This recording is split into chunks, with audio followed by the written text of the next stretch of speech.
Gempar. Seorang bule cantik menabrak pemuda Madiun. Yang tak disangka, justru muncul benih cinta. Tapi cinta mereka ditolak mentah-mentah oleh orang tua. Bagaimana akhir kisah ini? Siang itu udara Madiun terasa terik, jalanan desa ramai oleh motor dan becak yang lalu lalang. Bagas, seorang pemuda berusia 24 tahun, baru saja pulang dari bengkel kecil tempatnya bekerja. Tubuhnya berkeringat, baju kaos lusuh yang dipakainya sudah basah menempel di punggung. Ia membawa kantong plastik berisi onderdil bekas yang ingin ia perbaiki di rumah. Bagas bukanlah orang yang banyak bicara. Hidupnya sederhana, tinggal bersama kedua orang tuanya di rumah kayu dekat sawah. Ia anak pertama dari 2 bersaudara, adiknya masih SMA. Sejak lulus SMK, Bagas tidak melanjutkan kuliah. Ekonomi keluarganya pas-pasan, jadi ia memilih bekerja di bengkel motor tetangganya untuk membantu ayah yang sehari-hari bekerja sebagai buruh tani. Hari itu, jalan yang ia lalui agak lengang. Ia mengendarai motornya dengan pelan, pikirannya masih sibuk memikirkan hutang kecil yang belum sempat ia bayar di warung tetangga. Tiba-tiba dari arah berlawanan, sebuah mobil putih melaju dengan kecepatan lumayan tinggi. Jalan desa itu sempit, hanya cukup untuk 2 kendaraan berpapasan jika salah satunya menepi. Bagas refleks mengerem. Namun, mobil itu seperti kehilangan kendali sesaat. Tiba-tiba suara benturan keras terdengar. Brat! Motor Bagas terpental ke sisi jalan, tubuhnya terjatuh, lutut dan lengannya tergores aspal. Dari dalam mobil, seorang perempuan berambut pirang panjang keluar dengan wajah panik. Dia mengenakan kemeja putih tipis, celana jeans, dan kacamata hitam yang terjatuh ketika berlari mendekati Bagas. Matanya besar dan berwarna biru kehijauan, kulitnya putih terbakar sedikit matahari. Dari logatnya yang terbata-bata, jelas ia bukan orang Indonesia. Ya ampun! Are you okay? Oh my God! I'm so sorry! Suaranya panik bercampur rasa bersalah. Bagas meringis menahan sakit. Ia mencoba bangkit, tapi kakinya perih. Motor tuanya terguling di pinggir jalan, spionnya patah. Ia menatap perempuan itu dengan bingung, tidak mengerti sepenuhnya apa yang ia katakan. Orang-orang desa segera berdatangan. Ada yang menolong Bagas berdiri, ada juga yang melihat mobil mewah itu dengan tatapan curiga. Salah satu bapak-bapak langsung bertanya, "Loh, ini siapa? Orang asing ya? Kok bisa nabrak anak sini?" Perempuan itu kelihatan semakin gugup. Ia memegang lengan Bagas, mencoba membantu. Ditemin. I'm sorry, accident. Ucapnya terbata. Seorang ibu-ibu yang sedikit paham bahasa Inggris mencoba menenangkan. Dia bilang gak sengaja, Mas. Mau tanggung jawab. Bagas masih bingung. Kakinya berdarah, tapi untung tidak patah. Ia hanya bisa duduk di pinggir jalan. Warga kemudian memutuskan membawanya ke klinik terdekat. Perempuan bule itu bersikeras ikut, bahkan ia menawarkan untuk membayar semua biaya. Di dalam klinik, Bagas diperiksa dokter. Hanya luka lecet dan sedikit memar di lutut, tidak ada yang serius. Dokter menyarankan ia istirahat beberapa hari. Perempuan itu duduk di ruang tunggu, menunduk dengan wajah penuh rasa bersalah. Ketika keluar dari ruang periksa, Bagas melihatnya masih di sana. Ia menatap dengan hati-hati, bingung bagaimana harus bersikap. Perempuan itu kemudian berdiri dan memperkenalkan diri. My name is Isabella, katanya dengan senyum kecil, masih terlihat canggung. I am from Spain. I'm sorry, very sorry. Bagas hanya mengangguk. Saya Bagas, jawabnya pelan. Ia tidak terlalu pandai bahasa Inggris, tapi cukup mengerti maksud Isabella. Hari itu Isabella membayar biaya pengobatan Bagas dan bahkan menawarkan untuk memperbaiki motor yang rusak. Warga desa yang melihat kejadian itu ikut memastikan agar Isabella tidak lari dari tanggung jawab. Namun yang mengejutkan, Isabella justru datang ke rumah Bagas malam itu, ditemani seorang pemandu wisata lokal yang bisa sedikit menerjemahkan. Rumah Bagas sederhana, berdinding kayu dan berlantai semen. Ayah dan ibunya kaget melihat seorang bule tiba-tiba datang membawa bingkisan buah. Isabella menyampaikan permintaan maaf, dan dengan bantuan penerjemah, ia mengatakan akan menanggung biaya perbaikan motor Bagas. Ayah Bagas menerima dengan dingin. Ya sudah, kalau memang mau tanggung jawab, perbaiki saja motornya. Jangan sampai anak saya nggak bisa kerja gara-gara ini, ucapnya tegas. Bagas hanya duduk diam di kursi bambu, menunduk. Isabella beberapa kali menatapnya, seolah ingin memastikan ia baik-baik saja. Ada rasa bersalah mendalam di matanya, tapi juga ada kehangatan yang sulit dijelaskan. Sejak kejadian itu, Isabella beberapa kali datang ke rumah Bagas. Ia membawakan makanan, buah, bahkan kadang ikut duduk di teras sambil berbincang dengan bahasa campur-campur. Awalnya Bagas merasa canggung, tapi lama-lama ia mulai terbiasa. Isabella bercerita ia sudah 2 bulan tinggal di Indonesia untuk riset budaya, terutama tari tradisional Jawa. Mobil yang ia kendarai adalah sewaan, dan hari itu ia benar-benar tidak sengaja kehilangan kendali di jalan sempit. Hari berganti hari, perhatian Isabella pada Bagas semakin sering. Ia tidak hanya sekadar membayar ganti rugi, tapi juga menemani Bagas saat kakinya masih sulit berjalan jauh. Isabella bahkan beberapa kali ikut membantu ibu Bagas memasak di dapur. Meski bahasa mereka berbeda, tawa dan senyum tetap terjalin. Tetapi tidak semua orang senang. Beberapa tetangga mulai berbisik-bisik. Hati-hati, Gas. Jangan terlalu dekat sama bule itu. Nanti ujung-ujungnya cuma main-main. Ada juga yang berkata, bule itu kan banyak duitnya. Jangan sampai kamu dimanfaatkan. Ayah Bagas mulai merasa tidak nyaman. Baginya, perhatian Isabella berlebihan. Suatu malam ia berbicara tegas pada Bagas. Gas, dengar bapak. Jangan terlalu larut sama perhatian bule itu. Dia hanya merasa kasihan. Hidup kita ini sederhana. Jangan berharap lebih. Bule itu dunianya beda, nggak cocok sama kita. Bagas hanya diam, menunduk. Di dalam hatinya, ia sendiri bingung. Ia merasakan sesuatu yang berbeda setiap kali Isabella datang. Ada kehangatan, ada perhatian yang tulus. Tapi ia juga sadar perbedaan mereka sangat jauh. Meski begitu, Isabella tidak menyerah. Ia tetap datang, tetap membawa senyum, tetap mencoba mengenal kehidupan Bagas dan keluarganya. Hingga suatu sore, ketika matahari mulai tenggelam di balik sawah, Isabella duduk di teras rumah bersama Bagas.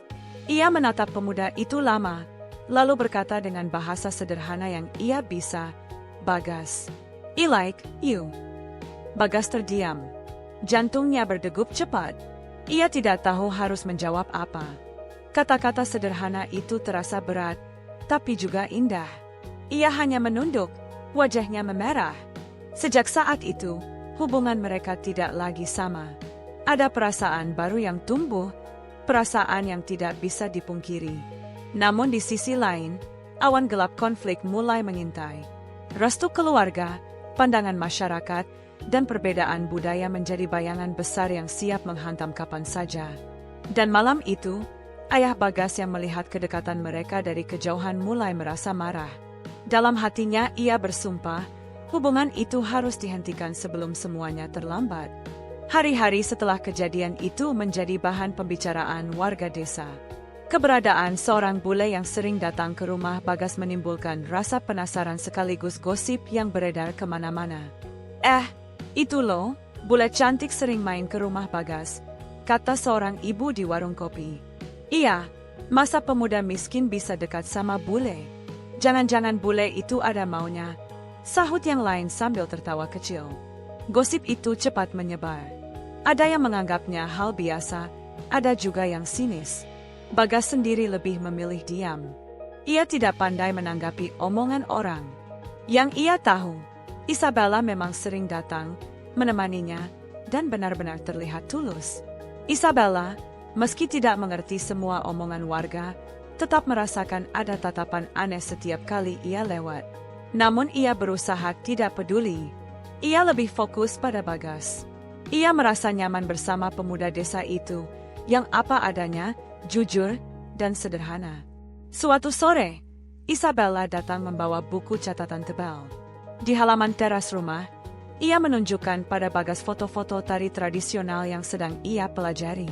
Dengan bahasa campur tangan dan ekspresi wajah, ia menjelaskan betapa ia kagum pada budaya Jawa. Bagas mendengarkan dengan antusias. "Tari, bagus, very beautiful," ucap Isabella terbata. Bagas mengangguk. "Iya, itu tari Gambyong. Dari Solo, dekat Madiun juga." Keduanya tertawa kecil setiap kali salah mengucapkan kata. Meski bahasa menjadi penghalang, mereka menemukan cara untuk tetap saling mengerti. Senyum dan tawa menjadi bahasa yang paling mudah dipahami. Namun, ayah Bagas yang melihat mereka dari dalam rumah mulai merasa tidak senang. Malam harinya, setelah Isabella pulang, ia memanggil Bagas untuk bicara serius. "Gas, Bapak mau ngomong. Kamu jangan terlalu dekat sama bule itu. Orang kampung sudah banyak ngomong. Kamu mau bikin malu keluarga." Bagas terdiam. Ia tahu ayahnya tidak suka, tapi ia juga tidak bisa mengusir Isabella yang sudah begitu baik padanya. "Pak, dia cuma teman. Dia baik, sering bantu saya," jawab Bagas pelan. "Teman? Teman apa tiap hari datang? Jangan bodoh, Gas. Dia itu orang luar negeri. Hidupnya beda sama kita. Kamu jangan sampai terjebak perasaan yang gak jelas," ucap ayahnya keras.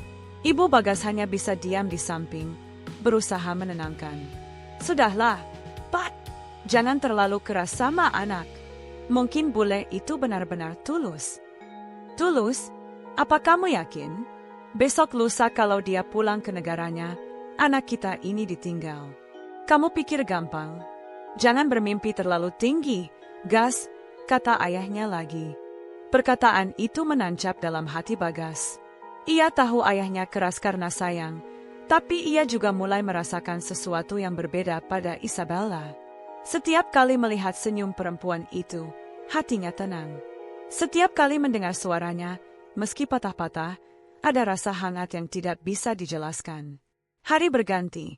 Kedekatan mereka makin jelas. Isabella bahkan beberapa kali ikut Bagas ke bengkel tempat ia bekerja.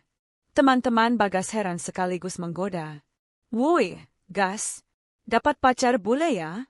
Mantap. Kapan traktir kita?" canda salah satu teman bengkel. Bagas tersipu, hanya menggeleng. Bukan pacar, cuma teman.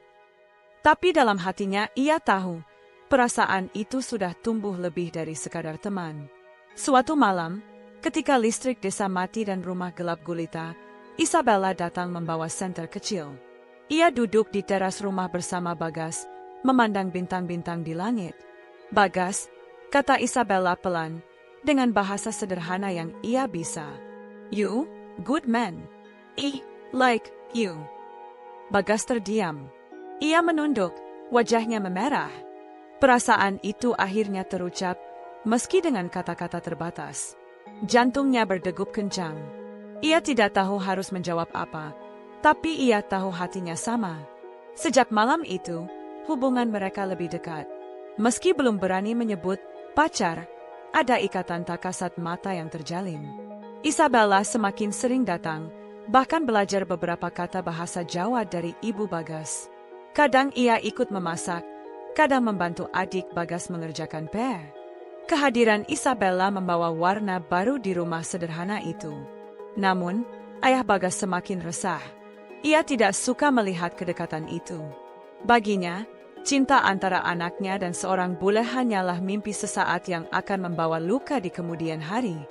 Konflik memuncak ketika suatu malam Isabella datang membawa hadiah kecil untuk Bagas, sebuah jam tangan sederhana. Bagas menerimanya dengan senyum, tapi ayahnya yang melihat langsung marah. "Kamu kira saya senang lihat anak saya dikasih barang-barang begitu? Kamu jangan ganggu keluarga kami," bentak ayahnya dengan suara keras. Isabella terkejut, wajahnya pucat. Ia tidak sepenuhnya mengerti kata-kata itu, tapi dari nada suaranya ia tahu itu penolakan. Bagas panik, mencoba menenangkan. "Pak, jangan begitu. Isabella baik, dia tulus," kata Bagas mencoba membela. "Tulus? Kamu tahu apa tulus? Kamu ini dibutakan perasaan, Gas. Hidupmu itu di sini, di desa ini. Dia itu orang asing, kapanpun bisa pergi. Kamu yang akan hancur kalau terlalu berharap. Suara ayahnya bergetar menahan marah. Isabella menatap Bagas dengan mata berkaca-kaca. Ia tidak mengerti semua, tapi ia tahu dirinya tidak diterima. Dengan perlahan, ia berdiri dan pamit pulang, menahan air mata. Malam itu, Bagas duduk termenung di kamarnya. Jam tangan pemberian Isabella masih ia genggam erat. Hatinya perih. Ia terjebak antara cinta yang baru tumbuh dan restu ayah yang keras menolak. Di sisi lain, Isabella di penginapannya menangis. Ia tidak pernah menyangka akan ditolak sedemikian keras. Ia merasa bersalah karena telah membawa masalah ke dalam kehidupan Bagas. Namun di hatinya, ia juga tidak bisa mengingkari perasaan yang sudah ada. Sejak malam itu, jarak mulai terbentuk. Isabella tetap datang, tapi tidak sesering dulu. Bagas merasa hampa setiap kali menunggu tanpa kabar. Namun ia juga takut menentang ayahnya. Hari-hari Bagas kembali terasa berat. Di bengkel, ia hanya bekerja tanpa semangat. Di rumah, ayahnya jarang bicara padanya. Ibu mencoba menenangkan, tapi suasana tetap dingin. Di satu sisi, cinta membuatnya bahagia. Di sisi lain, restu keluarga menekannya. Perasaan campur aduk itu membuat Bagas gelisah setiap malam. Isabella pun mengalami hal yang sama. Ia bercerita pada pemandu lokalnya tentang apa yang terjadi. Why they hate me? I just love him, katanya sambil menangis. Pemandu itu hanya bisa menghela napas. Bukan benci, Bella. Mereka takut. Mereka khawatir kamu hanya singgah, lalu pergi. Bagas yang akan terluka. Isabella terdiam. Kata-kata itu menusuk. Ia sadar, ia memang tidak bisa menjanjikan akan tinggal selamanya di Indonesia.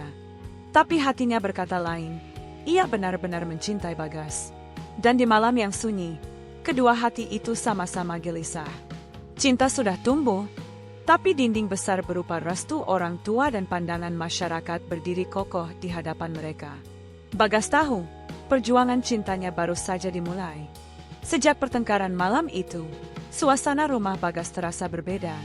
Ayahnya lebih sering diam, bahkan terkadang mengabaikan keberadaan Isabella kalau ia datang. Ibu berusaha menjaga suasana tetap tenang, tapi raut wajahnya selalu menyimpan kekhawatiran. Isabella tidak lagi datang sesering sebelumnya. Kalaupun datang, ia selalu membawa barang kecil seperti buah atau makanan, lalu cepat-cepat pulang. Ia tidak ingin memperburuk keadaan, meskipun dalam hatinya ia sangat ingin lebih dekat dengan Bagas.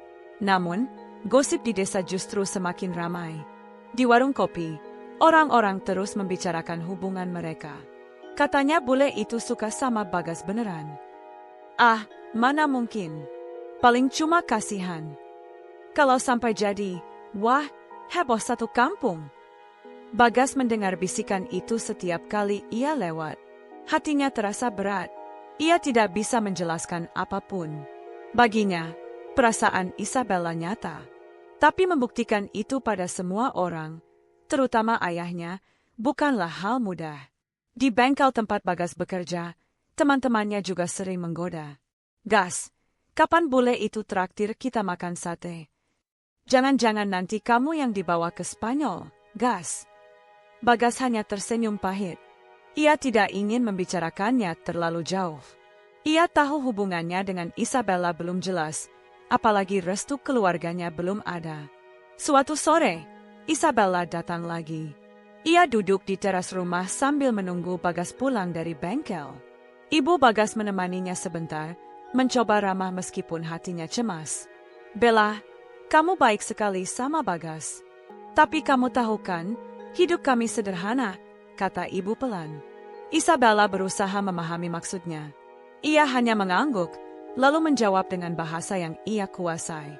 Saya suka Bagas. Dia baik. Saya tulus. Ibu terdiam. Kata-kata itu membuatnya terenyuh, tapi juga semakin bingung. Ia tidak tahu apakah Isabella benar-benar bisa berjuang di tengah perbedaan yang begitu besar. Ketika Bagas pulang, wajahnya langsung bersinar melihat Isabella. Namun ayahnya yang duduk di ruang tamu hanya menatap dingin. Gas, kamu masuk. Bapak mau bicara, kata ayahnya tiba-tiba. Bagas masuk ke ruang tamu, meninggalkan Isabella di teras bersama ibunya. Suasana menjadi tegang. Bapak sudah bilang, jangan terlalu dekat sama bule itu, kata ayahnya tegas. Tapi Pak, dia tulus. Dia nggak main-main, jawab Bagas mencoba meyakinkan. Gas, kamu ini keras kepala. Kamu kira cinta itu cukup? Hidupmu nanti bagaimana? Dia punya dunia sendiri, kamu punya dunia sendiri. Jangan bodoh, suara ayahnya meninggi. Bagas menahan napas. Ia tahu ayahnya keras kepala. Tapi kali ini, ia tidak ingin mundur begitu saja. Pak, saya cuma minta satu hal.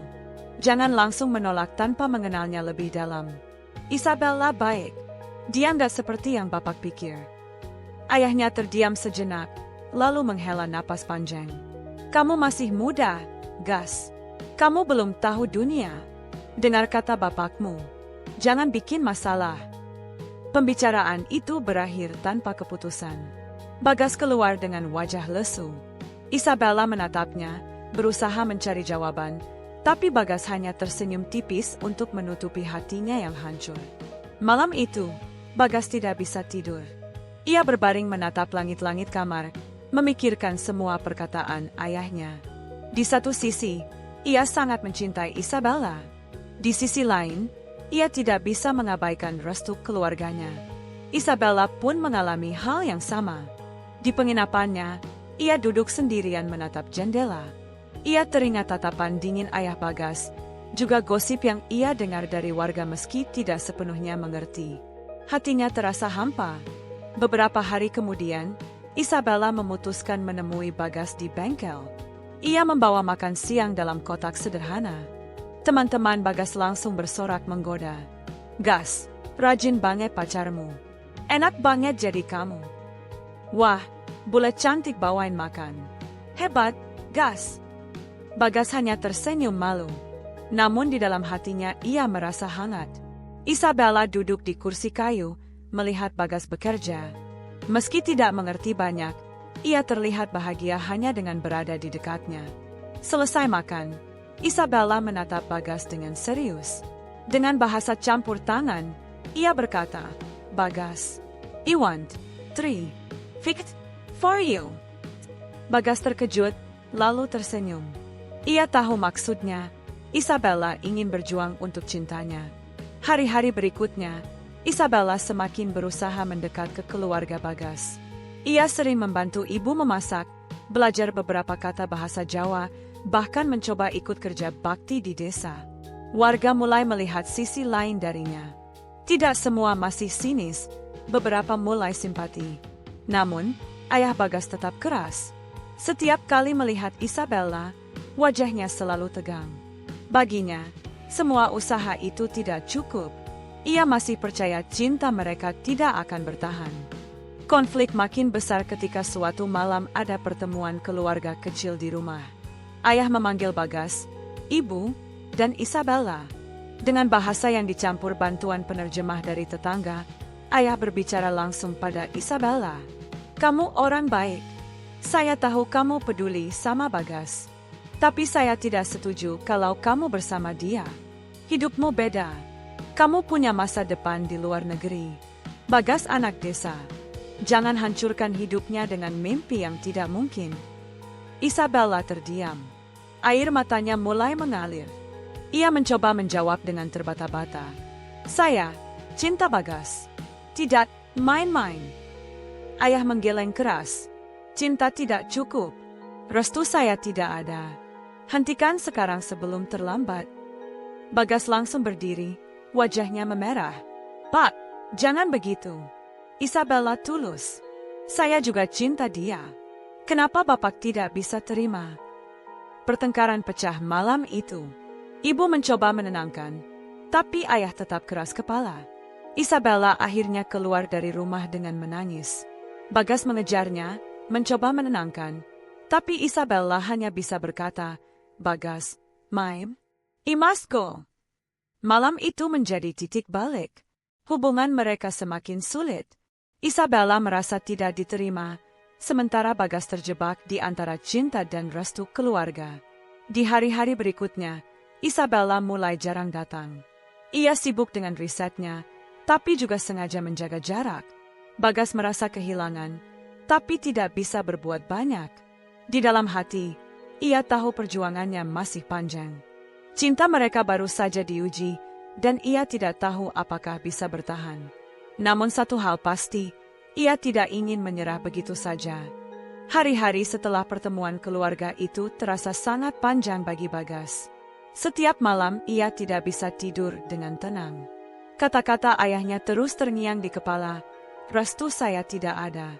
Hentikan sekarang sebelum terlambat." Isabella benar-benar mengurangi kunjungan ke rumah. Bukan karena ia sudah tidak mau, tapi karena ia tidak ingin membuat suasana semakin tegang. Namun, ia tetap berhubungan dengan Bagas lewat ponsel. Kadang ia mengirim pesan singkat dalam bahasa Inggris sederhana, kadang hanya emoji hati. Bagas membaca semua pesan itu dengan senyum yang bercampur sedih. Ia tahu Isabella terluka. Ia juga tahu, waktu Isabella di Indonesia tidak akan lama lagi. Perempuan itu punya kontrak riset budaya yang sebentar lagi selesai. Setelah itu, ia harus kembali ke negaranya. Suatu sore, Bagas memberanikan diri untuk menemuinya di penginapan. Isabella tampak terkejut melihat Bagas datang. Wajahnya terlihat lelah, matanya sembab seperti habis menangis. "Bagas," katanya pelan. "Bella, kenapa jarang datang?" tanya Bagas, mencoba tersenyum. Isabella menunduk, lalu berkata dengan bahasa patah-patah, "I don't want problem. Your father angry.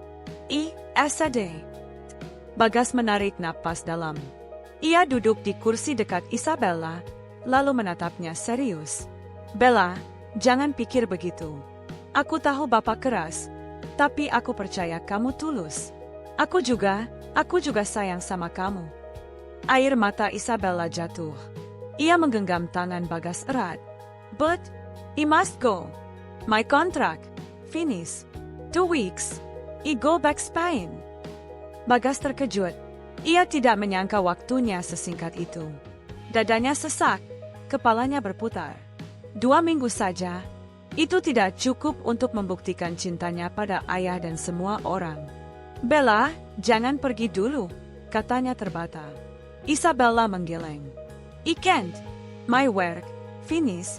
My ticket already." Bagas merasa seolah dunia runtuh. Ia ingin berteriak, tapi hanya bisa menunduk menahan perasaan. Isabella mengelus tangannya, mencoba tersenyum meski wajahnya basah oleh air mata. Malam itu, Bagas pulang dengan hati hancur. Ia tidak berani bercerita pada ayah atau ibunya. Ia hanya duduk di kamar, menatap jam tangan pemberian Isabella, lalu menggenggamnya erat. Hari-hari berikutnya, Isabella mulai bersiap untuk kembali. Ia mengurus barang-barangnya, menyelesaikan laporan riset, dan berpamitan pada beberapa orang di desa yang sempat membantunya. Meski tidak semua orang suka padanya, ada juga warga yang merasa kehilangan karena Isabella ramah dan sering membantu. Suatu malam, Bagas mencoba bicara lagi dengan ayahnya. "Pak, Bella sebentar lagi pulang. Aku nggak bisa diam aja. Aku sayang sama dia." Ayahnya langsung memandang tajam. "Gas, kamu jangan bodoh. Dia memang baik, tapi dia bukan untukmu. Dia akan pergi, dan kamu yang akan ditinggal. Kamu harus sadar." "Pak, kenapa Bapak nggak mau coba percaya? Bella tulus. Aku yakin dia nggak main-main." Suara Bagas bergetar menahan emosi. "Cinta itu nggak cukup, Gas. Kamu pikir setelah dia pergi kamu bisa ikut ke negaranya? Kamu mau tinggalkan keluarga? Mau jadi apa di sana? Kamu ini keras kepala," ayahnya membentak. Bagas menunduk, air matanya jatuh. Ia tidak sanggup melawan. Ibu hanya bisa menatap iba, lalu menepuk bahunya pelan. Malam itu, Bagas keluar rumah dan berjalan sendirian di jalan desa yang sepi. Bulan setengah menerangi sawah yang luas. Ia berhenti di pinggir jalan tempat kecelakaan dulu terjadi. Di situ, semuanya berawal. Di situ juga, hatinya mulai mengenal Isabella. Ia berjanji pada dirinya sendiri, Apapun yang terjadi, ia akan bertemu Isabella sebelum perempuan itu pergi. Ia tidak mau menyesal karena diam. Beberapa hari kemudian, Isabella benar-benar siap berangkat. Ia mengirim pesan singkat pada Bagas. "Tomorrow, Igo." Pesan itu membuat Bagas langsung panik. Ia tidak bisa membiarkan Isabella pergi begitu saja tanpa bicara langsung. Pagi itu, Bagas nekat berangkat ke penginapan. Ayahnya yang tahu langsung melarang. "Gas, jangan ke sana. Bapak sudah bilang. Cukup." Tapi Bagas tidak mendengarkan. Untuk pertama kalinya, ia melawan. Ia mengambil motornya yang sudah diperbaiki, lalu melaju cepat ke arah kota. Sesampainya di penginapan, Isabella sedang berdiri di depan pintu dengan koper besar di sampingnya. Ketika melihat Bagas datang, ia langsung meneteskan air mata. "Bagas," katanya lirih. Bagas turun dari motor, napasnya terengah. Ia mendekat, lalu berkata dengan suara bergetar, "Bella, jangan pergi dulu. Aku butuh kamu. Aku sayang kamu." Isabella menutup mulutnya dengan tangan, menangis. "Bagas, I must go. My family, waiting. My life, in Spain. Tapi aku nggak bisa tanpa kamu, Bella. Aku janji akan berjuang. Aku akan buktikan pada Bapak kalau cinta kita nggak salah." Isabella terisak. Ia memeluk Bagas erat, seolah tidak ingin melepaskannya. Orang-orang di sekitar penginapan melihat mereka, beberapa bahkan memotret dengan ponsel. Tapi mereka tidak peduli. "Aku akan datang ke bandara besok. Aku ingin mengantarmu. Jangan pergi tanpa aku," kata Bagas tegas. Isabella mengangguk pelan, masih menangis. Malam itu, Bagas pulang dengan hati yang campur aduk. Ia tahu besok adalah hari terakhir. Besok ia harus membuat keputusan. Apakah menyerah pada restu ayah, atau mengejar cinta yang mungkin tidak pernah direstui. Di rumah, ayahnya menunggu dengan wajah marah. "Kamu kemana, Gas?" "Ke penginapan Bella." "Pak, aku nggak bisa diam." "Dasar keras kepala. Kamu mau bikin malu keluarga ini." "Pak, aku cuma mau bilang selamat tinggal. Aku nggak mau nyesel seumur hidup." Ayahnya terdiam sejenak, lalu menoleh ke arah lain. Ia tidak menjawab, hanya menarik napas panjang. Ibu Bagas menatap anaknya dengan wajah sedih, seolah ingin bicara tapi takut memicu pertengkaran lagi. Malam itu, Bagas tidak bisa tidur. Ia duduk di depan rumah, memandang bintang. Ia memikirkan semua kenangan bersama Isabella, dari kecelakaan di jalan, saat Isabella menjenguknya di klinik, saat mereka duduk bersama di teras rumah, hingga saat pertama kali Isabella berkata, "I like you." Semua itu membuat hatinya semakin yakin. Besok adalah hari terakhir. Dan Bagas tahu, ia harus mengambil langkah yang akan mengubah hidupnya. Pagi itu udara terasa berat bagi Bagas. Ia terbangun lebih cepat dari biasanya, tapi matanya sembab karena semalaman tidak tidur. Ia tahu hari ini adalah hari terakhir bersama Isabella. Hari ini perempuan itu akan benar-benar pergi meninggalkan Indonesia. Di ruang tengah, ayah sudah duduk dengan wajah kaku. Seolah tahu apa yang akan dilakukan Bagas, ayah langsung berkata tanpa menoleh, "Jangan pergi ke bandara, Gas. Kalau kamu ke sana, anggap saja kamu sudah bukan anak saya lagi." Kata-kata itu menusuk Bagas. Ia terdiam, dadanya sesak. Tapi ia sudah berjanji pada Isabella semalam. Ia tidak bisa membiarkan perempuan itu pergi tanpa salam terakhir. Ia menggenggam helmnya erat-erat, lalu berkata pelan, "Pak, maafkan aku. Tapi aku harus ke sana." Ayah menatap tajam. "Gas, kamu tega melawan bapakmu sendiri." Bagas menahan air mata. "Aku nggak berniat melawan. Pak, aku cuma ingin jujur sama perasaan. Aku nggak mau menyesal seumur hidup." Tanpa menunggu jawaban, Bagas bergegas keluar. Ibu yang sejak tadi diam hanya bisa menatapnya dengan mata berkaca-kaca. "Hati-hati, Nak," katanya lirih. Motor tua itu kembali melaju di jalan raya. Angin pagi menyapu wajah Bagas, tapi pikirannya penuh dengan Isabella. Jarak ke bandara cukup jauh, Tapi ia tidak peduli. Ia memacu motornya secepat mungkin.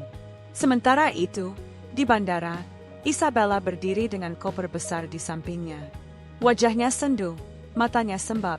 Sejak pagi ia terus menoleh ke pintu masuk, berharap Bagas benar-benar datang. Di tangannya ada tiket pesawat menuju Jakarta, lalu transit ke Madrid. Hatinya berdebar, antara harapan dan putus asa. Ketika jam semakin mendekati waktu boarding, Isabella mulai panik. Ia mencoba tersenyum saat petugas bandara menegurnya, tapi matanya kembali berkaca-kaca. "Bagas, where are you?" bisiknya lirih. Beberapa menit kemudian, Bagas akhirnya tiba di bandara. Nafasnya terengah karena terburu-buru. Ia langsung berlari masuk, menembus keramaian orang-orang yang lalu lalang. Matanya mencari ke segala arah. Dan akhirnya, ia melihat Isabella. Perempuan itu berdiri sambil memeluk koper, menunduk. Bagas segera berlari menghampiri. "Bella!" teriaknya. Isabella menoleh, lalu matanya melebar. "Bagas!" Mereka berlari kecil dan saling berpelukan erat di tengah keramaian bandara. Orang-orang di sekitar menoleh, beberapa bahkan berhenti melihat. Tapi mereka tidak peduli. "Bella, jangan pergi dulu," kata Bagas dengan suara serak. "Aku butuh kamu." Isabella menangis di pelukannya.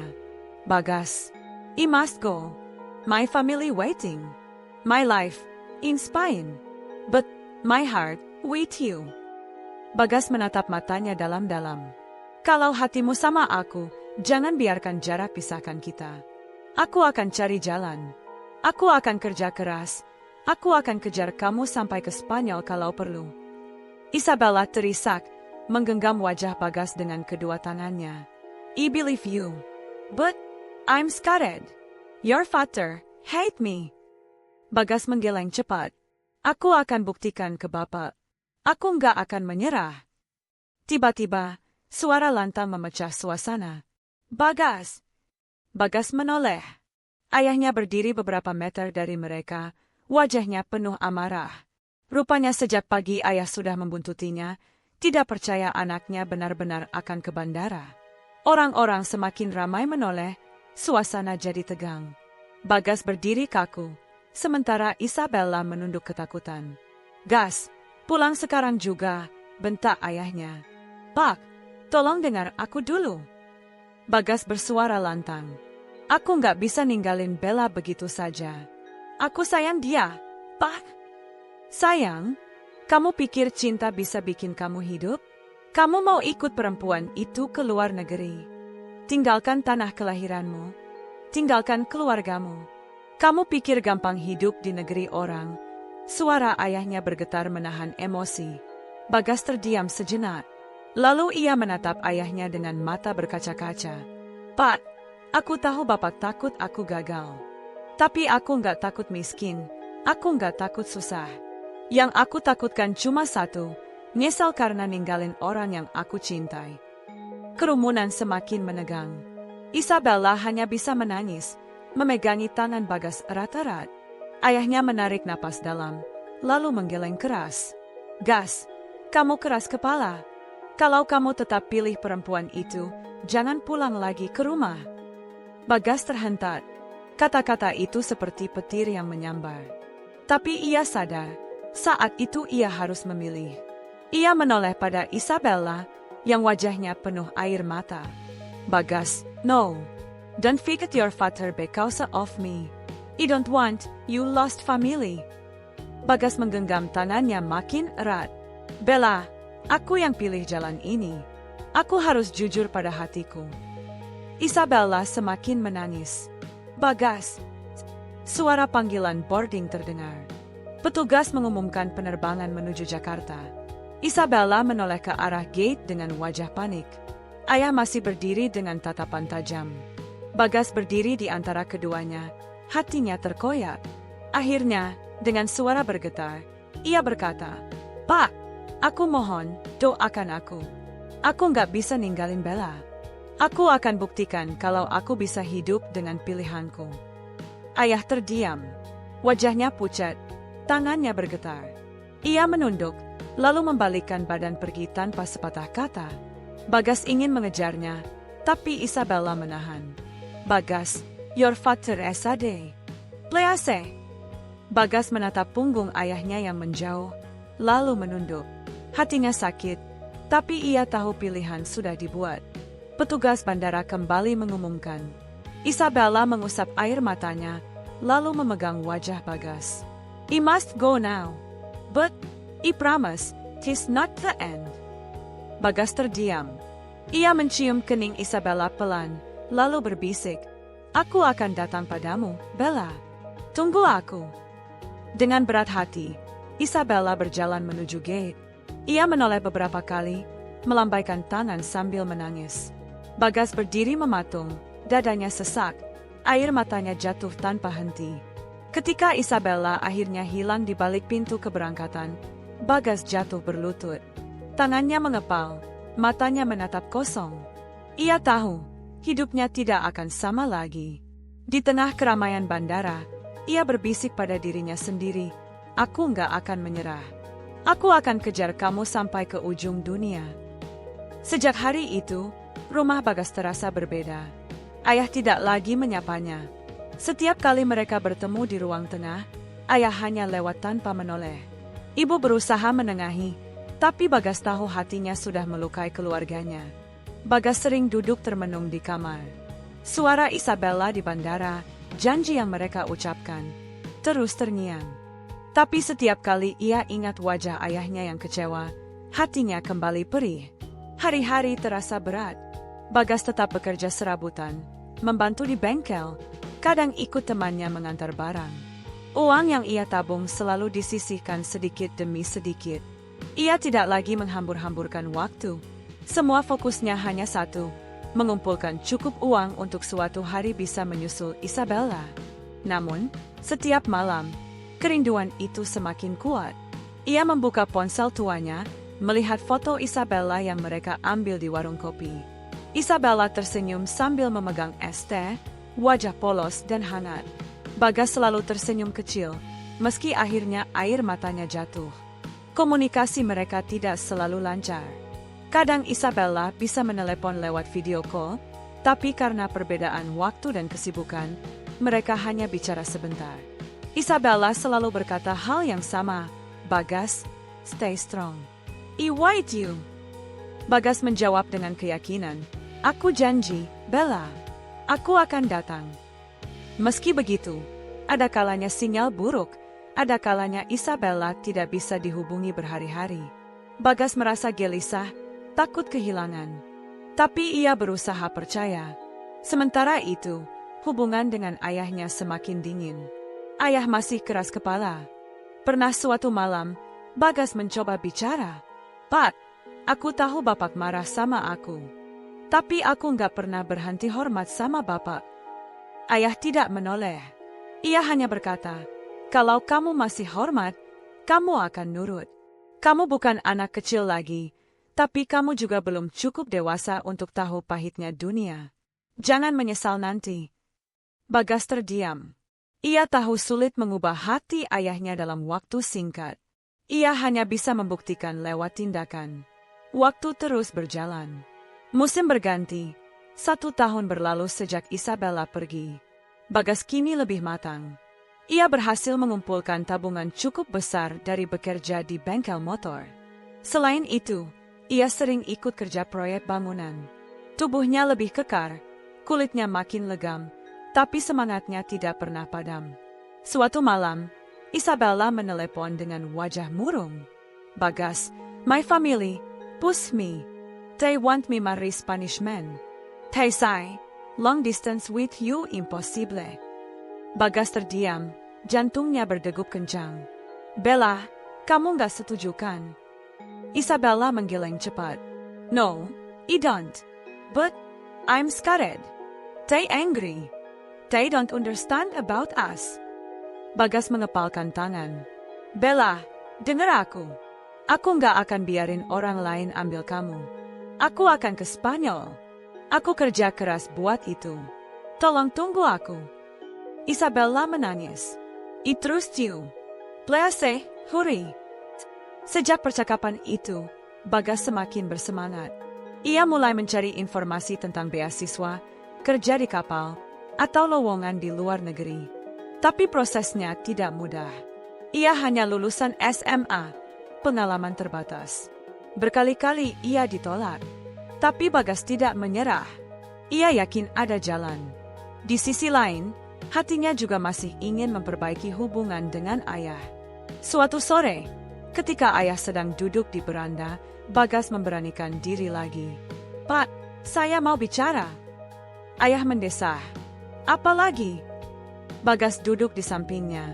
"Saya sadar saya bikin Bapak kecewa. Tapi saya nggak pernah berniat ninggalin keluarga. Saya cuma pengen jujur sama perasaan saya. Bella orang baik, Pak. Dia mungkin beda budaya, tapi hatinya tulus." Ayah terdiam lama. Matanya menatap sawah di kejauhan. Lalu ia berkata lirih, "Gas, kamu tahu nggak? Bapak dulu juga punya cinta yang ditolak keluarga. Bapak tahu rasanya. Tapi waktu itu, Bapak milih nurut. Karena itu Bapak nggak mau kamu ikut sakit." Bagas menatap ayahnya terkejut. Ia baru tahu cerita itu. "Pah." Ayah menghela napas panjang. "Mungkin Bapak terlalu keras. Tapi Bapak cuma takut kamu gagal. Hidup itu nggak semudah kata-kata." Bagas menggenggam tangannya. "Saya ngerti, Pak. Tapi saya mau coba. Kalau gagal, itu tanggung jawab saya. Bapak cuma perlu percaya kalau saya serius." Untuk pertama kalinya setelah sekian lama, ayah menoleh padanya. Wajahnya tetap kaku, tapi matanya berkaca-kaca. "Gas, kalau kamu memang sudah siap, buktikan. Jangan cuma janji." Percakapan itu menjadi titik awal perubahan. Hubungan mereka perlahan mencair, meski belum sepenuhnya akrab seperti dulu. Beberapa bulan kemudian, kesempatan besar datang. Bagas mendapat tawaran ikut bekerja di kapal pesiar internasional melalui kenalan di Surabaya. Gajinya cukup besar, tapi syaratnya berat. Ia harus ikut pelatihan berbulan-bulan dan meninggalkan rumah lama sekali. Bagas bimbang, tapi ia sadar ini jalannya. Ia ingin dekat dengan Isabella, dan kapal itu sering singgah di pelabuhan Eropa. Dengan dukungan setengah hati dari ayah, Bagas berangkat ke Surabaya. Hari-hari pelatihan sangat berat. Ia harus bangun pagi, kerja fisik seharian, belajar bahasa Inggris lebih serius. Banyak peserta lain menyerah, tapi Bagas terus bertahan. Setiap kali lelah, ia mengingat wajah Isabella. Akhirnya, setelah perjuangan panjang, ia lolos. Tahun berikutnya, ia resmi berangkat bekerja di kapal pesiar. Hari keberangkatan, suasana rumah penuh haru. Ibu memeluknya erat-erat. "Hati-hati ya, Nak, jaga kesehatan." Ayah hanya berdiri kaku di beranda. Bagas mendekat, lalu membungkuk hormat. "Pak, doakan saya." Ayah menepuk bahunya pelan. "Pergilah, Gas. Tunjukkan kalau kamu bisa." Bagas tersenyum, matanya berkaca-kaca. Itu pertama kalinya ia merasa benar-benar direstui. Perjalanan di kapal tidak mudah. Ia harus bekerja keras setiap hari, dari pagi sampai larut malam. Tapi setiap kali singgah di pelabuhan Eropa, ia selalu berusaha menghubungi Isabella. Suatu kali, mereka berhasil bertemu di Barcelona. Pertemuan itu penuh tangis dan tawa. Isabella berlari memeluknya erat-erat. "Bagas, you really come." Bagas mengangguk dengan mata berair. "Aku janji, kan?" Mereka menghabiskan waktu singkat bersama, berjalan di tepi pantai, bercerita tentang perjuangan masing-masing. Meski hanya sebentar, pertemuan itu cukup membuat hati mereka yakin cinta mereka nyata. Bagas tahu perjalanan masih panjang. Ia belum bisa langsung menikahi Isabella, belum bisa tinggal bersamanya. Tapi sekarang ia punya arah. Ia sudah membuktikan pada dirinya sendiri, pada Isabella, bahkan pada ayahnya, bahwa ia tidak menyerah. Di dek kapal suatu malam, Bagas menatap bintang-bintang. Angin laut berhembus kencang, tapi hatinya hangat. Ia tersenyum kecil, membisikkan kata-kata yang selalu jadi pegangan hidupnya. "Aku nggak akan menyerah. Suatu hari nanti, aku dan Bella pasti bersatu."